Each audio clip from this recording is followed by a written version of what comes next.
Glenn Youngkin, to his credit, is talking about it. He's the governor of Virginia. He says he's going to reverse his state's planned ban on gasoline-powered cars enacted under the previous administration. Governor, thanks so much for joining us tonight. This is one of those topics. I think you're one of the only governors in the country who's talking about this. Why do you think this is worth addressing?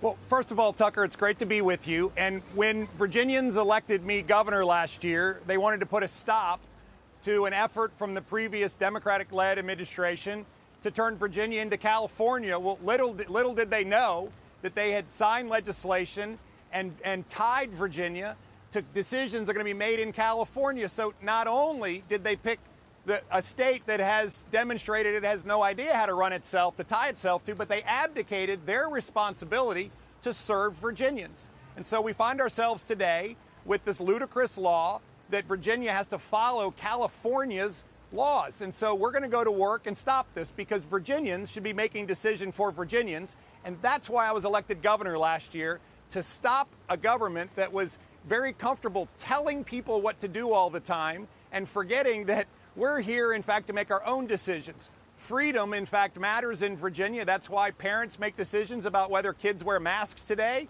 That's why people can make a decision about whether they want to get a vaccine or not. And I'm going to go to work to make sure they can decide what kind of car they want to buy. Well, I think that's right. And thank you for doing that. And that's the premise of democracy, is it's self-government, which is curiously lacking at this point. I wonder how many Virginians were even aware that their cars were about to be banned.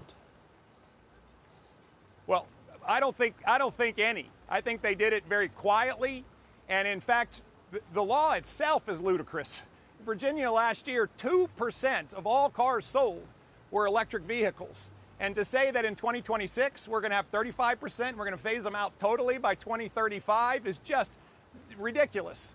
But on top of that, and more so, this is about elected officials completely abdicating their responsibility to make the laws and the regulations for Virginians based on Virginians' elections.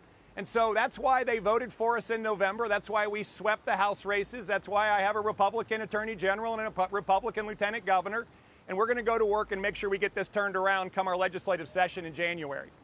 So I don't know if you can see a return monitor where you are, but I want to put a video on the screen of charging stations in California that appear to have been completely taken over by tent cities of vagrants living in front of them.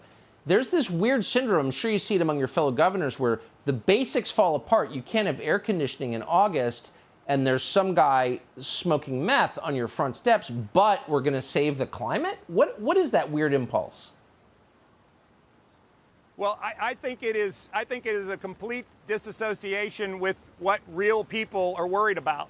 What Virginians and Americans are worried about is inflation and schools and a solid education. And oh, by the way, parents being listened to and safety in their communities. And yet, here we had the Virginia legislature under Democrat rule last year forget that they work for Virginians and tie it to California. Next thing you know, they would want to tie us to their homeless laws or their tax laws, which is why everybody is leaving California.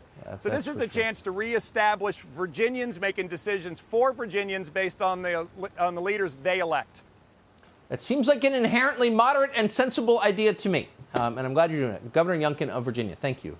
Subscribe to the Fox News YouTube channel to catch our nightly opens, stories that are changing the world and changing your life. From Tucker Carlson tonight.